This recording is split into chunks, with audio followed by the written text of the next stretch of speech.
Olá, galera do nono ano, sou a professora Roseane e iniciaremos agora a nossa aula de Geografia. Falaremos sobre a globalização e uma das suas principais características, que é a formação dos blocos econômicos. Vamos relembrar agora algumas características da globalização, que, como já vimos em aulas anteriores, que eu sei que vocês lembram, corresponde ao processo de integração, de aproximação do mundo, que só foi possível graças ao desenvolvimento tecnológico, principalmente do sistema de transporte e de comunicação. A globalização, ela é impulsionada pelo comércio exterior. Isso significa que antes da globalização, o comércio ele era realizado internamente dentro dos países, mas com a globalização, esse comércio se tornou internacional entre países. Ou seja, houve uma internacionalização da economia com a circulação de mercadorias, serviços, pessoas, capitais. Com isso, os países tiveram que abrir os seus territórios, as suas fronteiras, para poder haver essa circulação comercial. E a propaganda, a mídia, a internet foi responsável pela difusão do consumismo, ou seja, o comércio ele depende da propaganda para que as pessoas consumam mais produtos, inclusive de países estrangeiros. Houve uma massificação cultural, ou seja, determinadas culturas, principalmente de países desenvolvidos, como a forma de vestir, o que comer, acabou se expandindo por diferentes partes do mundo. Aumentou o desnível entre países ricos e pobres, isso quer dizer que a desigualdade social e econômica entre os países não diminuiu com a globalização, pelo contrário.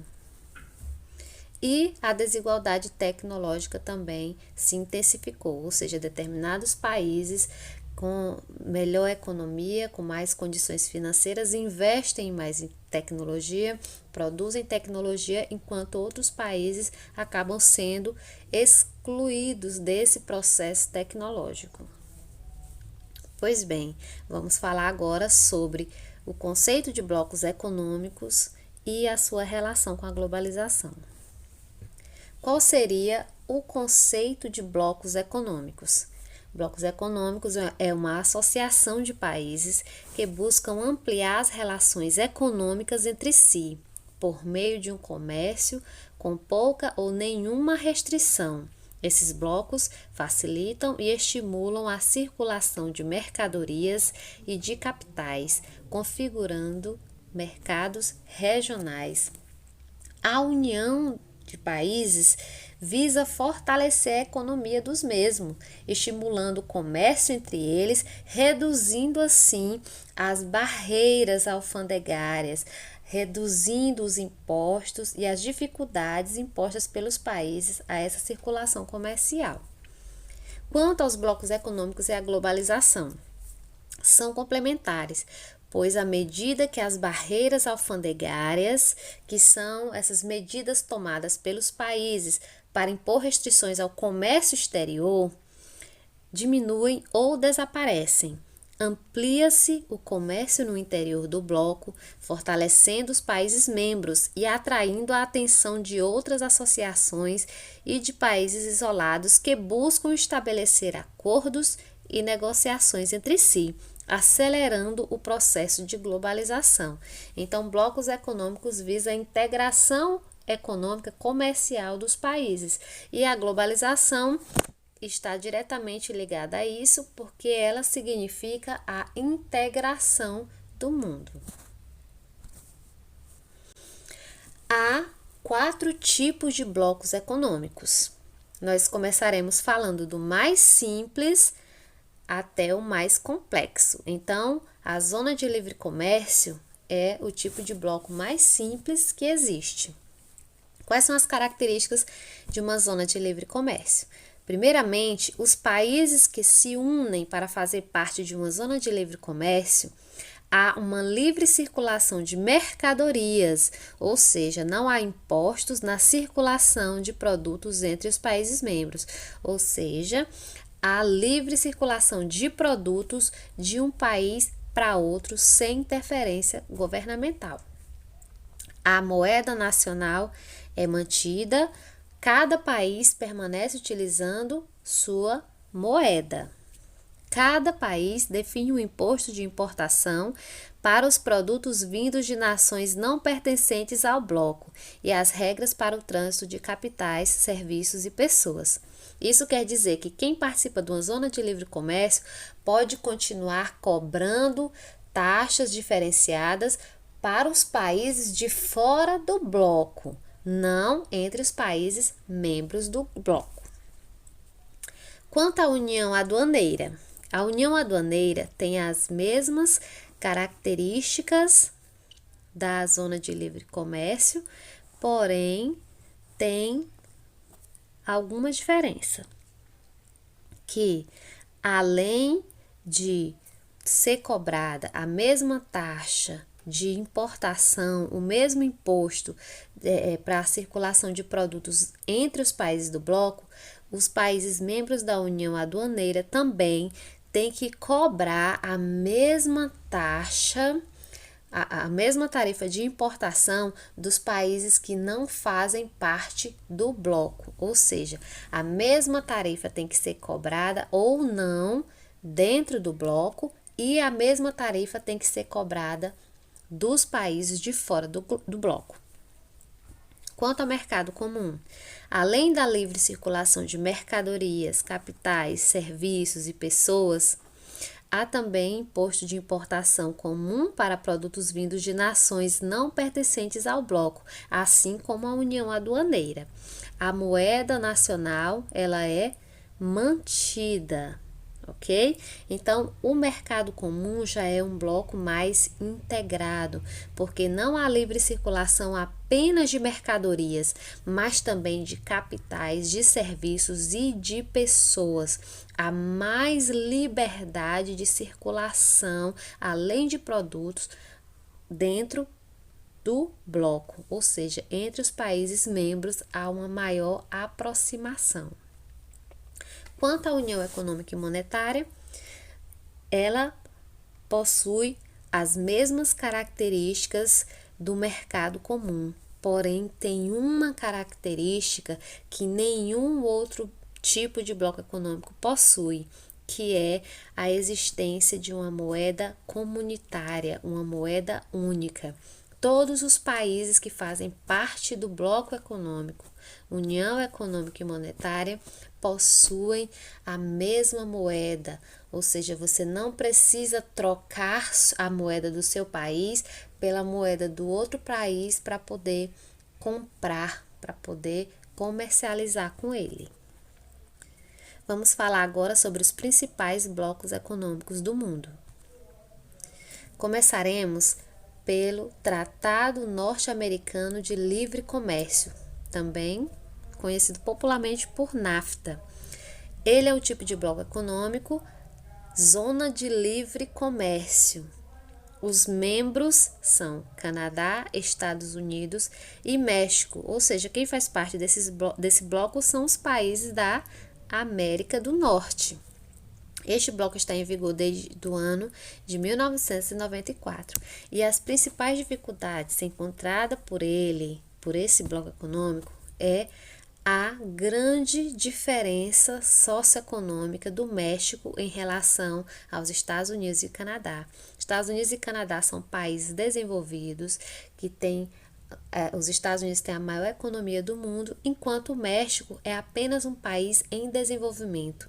E o México acaba sendo um país bastante dependente dos Estados Unidos da América. Cooperação Econômica da Ásia e do Pacífico, bloco também chamado de APEC. É formado por países asiáticos, americanos e da Oceania.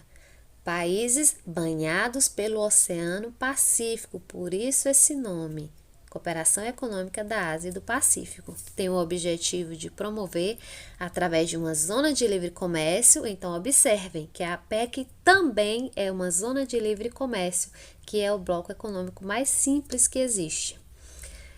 O crescimento econômico, a integração comercial, os negócios e os investimentos na região da Ásia e do Pacífico. Esse é o objetivo do bloco.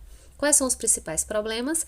Que os membros são muito heterogêneos, são diferentes, tem países muito ricos com a economia muito forte, enquanto há países menos desenvolvidos, tem países subdesenvolvidos. Então, a disputa de poder entre os países ricos é muito grande e acaba afetando, havendo bastante divergências dentro desse bloco. Comunidade para o Desenvolvimento da África Austral. Esse é o principal bloco econômico do continente africano. É um bloco econômico formado pelos países da África Austral, ou seja, o sul da África. O objetivo é proporcionar o crescimento econômico, o desenvolvimento e a melhoria na qualidade de vida de seu povo, além de promover a paz e a estabilidade da região. É também um exemplo de zona de livre comércio. O principal problema é a dependência dos países desenvolvidos, é a interferência dos países desenvolvidos nos países que fazem parte desse bloco econômico. Mercado Comum do Sul, o famoso Mercosul, que é o bloco econômico no qual o Brasil está inserido. A criação desse bloco foi por meio do Tratado de Assunção, no dia 26 de março de 1991. O tipo de bloco é um pouco mais complexo do que a zona de livre comércio. Nós somos uma união aduaneira. Os membros permanentes, Argentina, Brasil, Paraguai, Uruguai. A Venezuela também entrou no bloco, porém ela está suspensa por conta de problemas políticos internos. Em adesão à Bolívia, estados associados, Chile, Peru, Colômbia, Equador, Guiana e Suriname. Os principais objetivos desse bloco é consolidar a integração política, econômica e social entre os países que o integram. O objetivo do Mercosul, que é uma união aduaneira, é se tornar um mercado comum. Quais são os principais princípios? Livre circulação e estabelecimento de uma tarifa externa comum, Estado de democracia e direito. Vamos falar agora do bloco econômico mais complexo que existe no planeta Terra, que é a União Europeia. A União Europeia recebeu esse nome em 1992 pelo Tratado de Maastricht, apresentando uma integração econômica, social, política. É o único bloco do mundo que possui uma moeda única e que há livre circulação de pessoas, não apenas de mercadorias, e funcionamento de um parlamento europeu, politicamente também integrado. Atualmente, não são 28 países, são 27 países depois da decisão de saída do Reino Unido da União Europeia. Vamos falar um pouco sobre as fases da União Europeia. A União Europeia, ela recebeu esse nome apenas em 1992, porém, ela passou por um desenvolvimento. Inicialmente, ela não era chamada de União Europeia. Ela foi criada depois da Segunda Guerra Mundial com o intuito de fortalecer os países europeus que foram destruídos pela Segunda Guerra Mundial. Ela era chamada de SECA, Comunidade Europeia do Carvão e do Aço. E em 1957, através do Tratado de Roma, ela foi chamada de Mercado Comum Europeu, passou a se integrar ainda mais, deixou de ser apenas uma zona de livre comércio e passou a ser um mercado comum. O Tratado de Maastricht, em 1992, no entanto, transformou a União Europeia em União Europeia com a utilização de uma moeda única chamada euro. A União Europeia é o bloco em estágio mais avançado de integração, pois possui essa moeda única. Os grandes desafios é a grande diversidade econômica e cultural entre os países membros e o risco de conflitos étnicos, religiosos e sociais, ou seja, as diferenças culturais e econômicas acabam provocando alguns problemas internos. Então, queridos, espero que vocês tenham entendido sobre blocos econômicos, que vocês podem se aprofundar mais estudando, lendo o livro didático de vocês a partir da página 34. Então, por hoje, a nossa aula fica por aqui. Um abraço e até a próxima!